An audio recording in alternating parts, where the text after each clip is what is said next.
Moi, entrepreneur, je propose une réforme sur la réduction de l'excès des dépenses de l'État.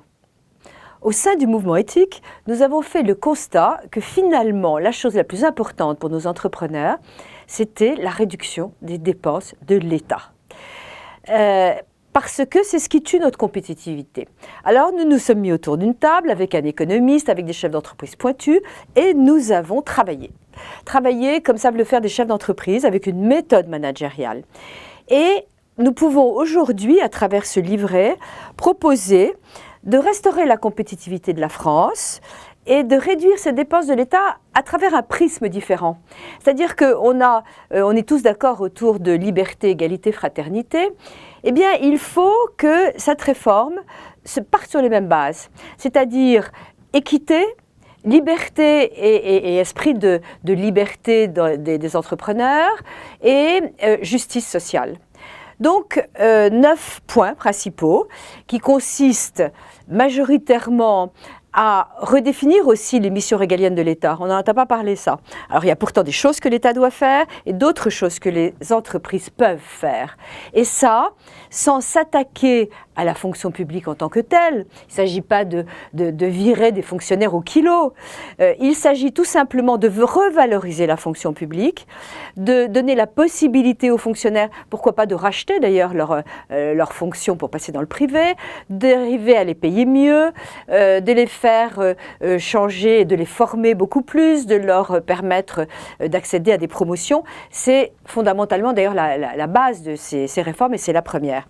Ensuite, nous proposons, quitte à heurter certains chefs d'entreprise, de réduire les subventions aux entreprises. Nous savons très bien qu'à chaque fois qu'il y a subvention, il y a en face une nouvelle taxe. Donc nous proposons de les réduire en échange tout simplement d'une baisse du coût du travail. Nous proposons également de privatiser les subventions des collectivités locales, que les individus, que les salariés, que les citoyens puissent donner et soutenir les associations de leur choix. Il y a aussi ce principe auquel nous tenons beaucoup d'équité. Les Français sont tous égaux devant le travail. Pourquoi est-ce qu'il y a des jours de carence dans certains domaines, enfin dans la fonction publique pour tout dire, et pas les mêmes dans le privé? Donc ça, il faut immédiatement redéfinir une égalité devant le travail. Enfin, il faut par rapport au chômage une attitude nouvelle. Il faut que les Français soient égaux dans le chômage, devant la subvention du chômage. Par exemple, le statut d'intermittent du spectacle est quelque chose qui est très peu compréhensible pour un salarié normal, entre guillemets.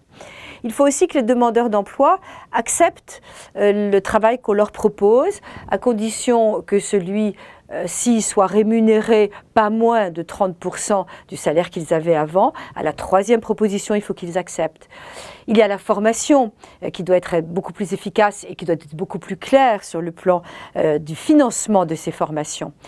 Donc tout cela constitue des mesures prioritaires que les hommes politiques acceptent ou évoquent vaguement dans leur programme. Ce n'est pas fait. Il faut s'attaquer à ces réformes avec une méthode managériale, avec le dynamisme, l'efficacité, le contrôle et la mesure que savent mettre les chefs d'entreprise dans leurs propres entreprises. I am Sophie de Menton and I do approve this message.